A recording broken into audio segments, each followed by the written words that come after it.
عورت مضبوط اتنی کہ پہاڑوں سے لڑ جائے اور کمزور اتنی کہ رویوں سے مر جائے۔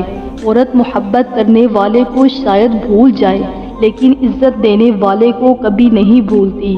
عورت کو عزت دینا اسے خوبصورت کہنے سے زیادہ بہتر ہے۔ اللہ نے عورت کو مرد کی پیشانی سے نہیں بنایا کہ وہ اس پر حکمرانی کرے اور نہ ہی اس کے پاؤں سے بنایا ہے کہ اس کی غلامی کرے، بلکہ اس کی پسلی سے بنایا تاکہ وہ اس کے دل کے قریب رہے۔ اچھی زندگی اچھی صورت سے نہیں، نیت سے ملتی ہے۔ عورت کو عزت رب نے تحفے میں دی ہے اور مرد کو کمانی پڑتی ہے۔ حضرت ابوبکر صدیق رضی اللہ تعالیٰ عنہ نے فرمایا، درود پاک اتنی تیزی سے انسان کے گناہوں کو مٹاتا ہے کہ اتنی تیزی سے پانی بھی آگ کو نہیں بجھاتا۔ سر پر دوپٹہ رکھنے سے عورت اللہ کی رحمت کے سائے میں رہتی ہے۔ حیا بڑی دولت ہے اور جو عورت اس دولت کو سنبھال کر چلتی ہے کبھی کنگال نہیں ہوتی، نہ حسن کے معاملے میں نہ کشش کے معاملے میں۔ حضرت ابوبکر صدیق رضی اللہ تعالیٰ عنہ نے فرمایا، لوگوں سے تکلیف کو دور کر کے خود اٹھا لینا حقیقی سخاوت ہے۔ ایک لڑکی کی کل کائنات اس کی حیا اور پاکیزگی ہے۔ تم عورت کی قربانی کی بات کرتے ہو، اپنے ماں باپ کو چھوڑ کر تمہارے گھر آتی ہے۔ کیا تم چھوڑ سکتے ہو اپنا گھر؟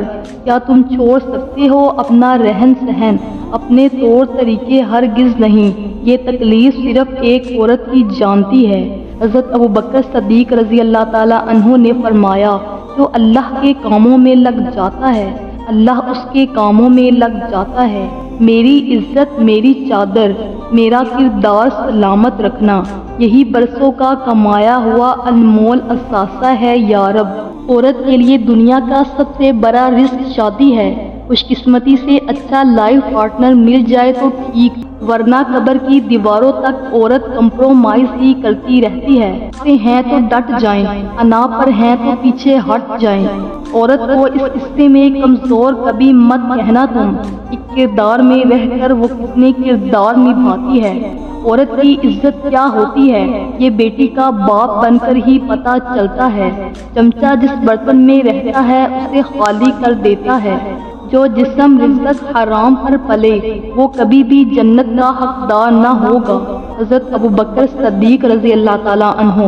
عورت کی عزت کرو، عورت کی عزت کرو اس لیے نہیں کہ وہ عورت ہے، بلکہ یہ ثابت کرنے کے لیے کہ آپ کی تربیت ایک اچھی ماں نے کی ہے۔ حضرت ابوبکر صدیق رضی اللہ تعالیٰ عنہ نے فرمایا، صدقہ فقیر کے سامنے عاجزی سے اور باادب پیش کرو، کیونکہ خوش دلی سے صدقہ دینا ہی قبولیت کا نشان ہے۔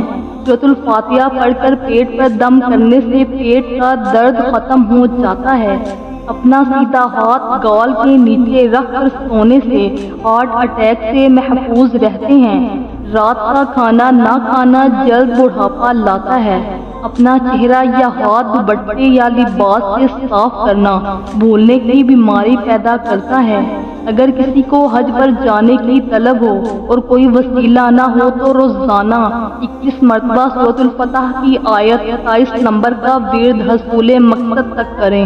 حضرت ابوبکر صدیق رضی اللہ تعالیٰ عنہ نے فرمایا، انسان خود عظیم نہیں ہوتا، اس کا کردار عظیم ہوتا ہے۔ حیا کی کشش حسن سے زیادہ ہوتی ہے۔ اللہ فرماتا ہے، جب کوئی تم پر ظلم کرے تو میرے انتقام پر راضی ہو جاؤ، کیونکہ میرا انتقام تمہارے انتقام سے بہتر ہے۔ رزق کو کم کرنے والے 5 اسباب: نمبر 1 مغرب اور عشاء کے درمیان میں سونا، نمبر 2 قبرستان میں ہنسنا، نمبر 3 نماز قضا کرنا، نمبر 4 سجدہ تلاوت نہ کرنا، نمبر 5 اندھیرے میں کھانا کھانا۔ جو کسی کے ساتھ زیادتی کر کے اپنے لیے عزت چاہتا ہے تو اللہ اسے اپنے انصاف کے ذریعے ذلت دیتا ہے۔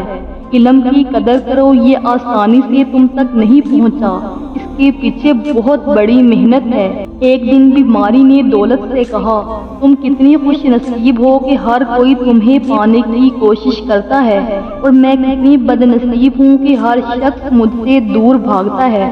دولت بولی، خوش نصیب تم ہو جسے پا کر لوگ اپنے اللہ کو یاد کرتے ہیں، اور بد نصیب میں ہوں جسے پا کر لوگ اپنے اللہ کو بھول جاتے ہیں۔ برے وقت میں بھی ایک اچھائی ہوتی ہے، جیسے ہی آتا ہے فالتو کے لوگ چلے جاتے ہیں، اور تقدیر اللہ کے ایک اشارے پر بدل جایا کرتی ہے۔ تم یقین تو رکھو، وہ بہتر لے کر بہترین دے گا۔ دوست کے ساتھ اس نمک کی طرح رہو جو کھانے میں دکھائی نہیں دیتا، لیکن اگر نہ ہو تو اس کی کمی بہت محسوس ہوتی ہے۔ حضرت علی رضی اللہ تعالیٰ عنہ۔ عورت کے پاس یہ صلاحیت ہے کہ وہ حالات کے تقاضے کے مطابق وہ اپنے والدین کا بیٹا بھی بن سکتی ہے اور اپنی اولاد کا باپ بھی۔ بیوی کی آنکھ میں کبھی آنسو نہ آنے دیں، کیونکہ بیوی روتی ہے تو شوہر کی جیب سے برکت اڑ جاتی ہے۔ ایک ایک آنسو مہنگا پڑتا ہے اور پھر شوہر بھی رونے والا ہو جاتا ہے۔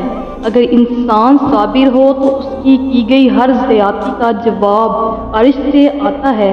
ہم بیٹے کی نسبت سے داماد کو بیٹا مان لیتے ہیں، مگر بیٹے کی نسبت سے بہو کو بیٹی نہیں مانتے۔ کڑوا سچ۔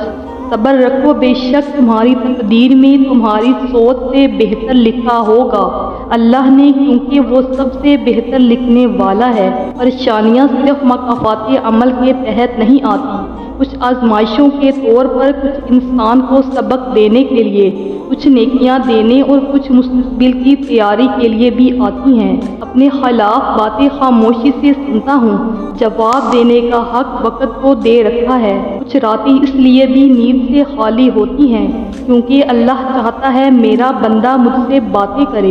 حضرت علی رضی اللہ تعالیٰ عنہ سے روایت ہے کہ سورۃ انعام جس مریض پر بھی پڑھی گئی اسے اللہ تعالیٰ نے شفا عطا فرمائی۔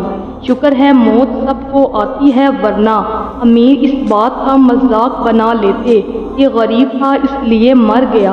عزت نہایت قیمتی چیز ہے، کسی اختلافی بحث کے دوران آپ کی عزت پر انگلی اٹھانے والا بعد میں سونے کا بھی بن کر آ جائے تو اسے فری میں بھی نہیں لینا چاہیے۔ جب اپنوں کے درمیان بیٹھے ہوئے آنکھیں پانی سے بھر جائیں، منہ چھپا کر آنسو صاف کرنے پڑیں اور چہرے پر زبردستی کی مسکراہٹ سجانی پڑے، تب زندگی سے زیادہ بے رحم کچھ نہیں لگتا۔ اگر سکون چاہتے ہو تو دوسروں کا سکون برباد نہ کرو۔ کبھی کبھی جو لوگ ہمیں بیوقوف سمجھ رہے ہوتے ہیں، دراصل ہم ان کی ہوشیاریوں کو نظر انداز کر رہے ہوتے ہیں۔ معاملات اللہ کے سپرد کرنا ہی بہتر ہوتا ہے، کیونکہ ہم خود بھی خود کے ساتھ اتنے مخلص نہیں ہوتے جتنا اللہ ہمارے ساتھ ہوتا ہے۔ دنیا کی سب سے بڑی دولت نیک بیوی۔ رسول اللہ صلی اللہ علیہ وآلہ وسلم نے ارشاد فرمایا، دنیا فائدہ اٹھانے کی چیز ہے اور دنیا میں سب سے زیادہ فائدہ دینے والی چیز نیک بیوی ہے۔ اللہ نے فرمایا کہ دیکھو ہر مشکل کے بعد آسانی ہے، تم کیسے مایوس ہو سکتے ہو، جبکہ اللہ نے فرمایا ہے بے شک ہر مشکل کے بعد آسانی ہے، تو مایوسی کس بات کی؟ اگر یہ وقت آزمائش کا ہے تو اگلا وقت معجزوں کا ہوگا انشاءاللہ۔ وقت نے مجھے بہت اچھی طرح سمجھایا کہ سوائے تیرے ماں باپ کے کوئی بھی تیرے ساتھ مخلص نہیں۔ حضرت علی رضی اللہ تعالیٰ عنہ نے فرمایا، عقل مند وہ ہے جو اپنی زبان کو غیبت سے بچائے، اور مومن وہ ہے جس کا دل شک سے پاک ہو۔ عورت درد سہ لیتی ہے مگر اپنی توہین نہیں۔ آنسو اس کی تکلیف میں اتنے نہیں نکلتے جتنے اسے وہ الفاظ رلاتے ہیں جس میں اس کی توہین کی گئی ہو۔ شاید اس لیے لوگ عورت کو کمزور سمجھتے ہیں کیونکہ وہ الفاظوں سے آسانی سے ٹوٹ جاتی ہے۔ بیوی سب سے اچھا دوست۔ بیوی سب سے اچھا دوست بیوی کے لیے شوہر سے اور شوہر کے لیے بیوی سے اچھا کوئی دوست نہیں۔ واحد ایسا دوست جو بہترین مشورہ دے گا، کیونکہ جو بھی ہو اچھے اور برے حالات کا سامنا دونوں کو مل کر کرنا پڑتا ہے، یہی دوستی ہے۔ زندگی کو ہمیشہ مسکرا کر گزارو، کیونکہ تم نہیں جانتے یہ کتنی باقی ہے۔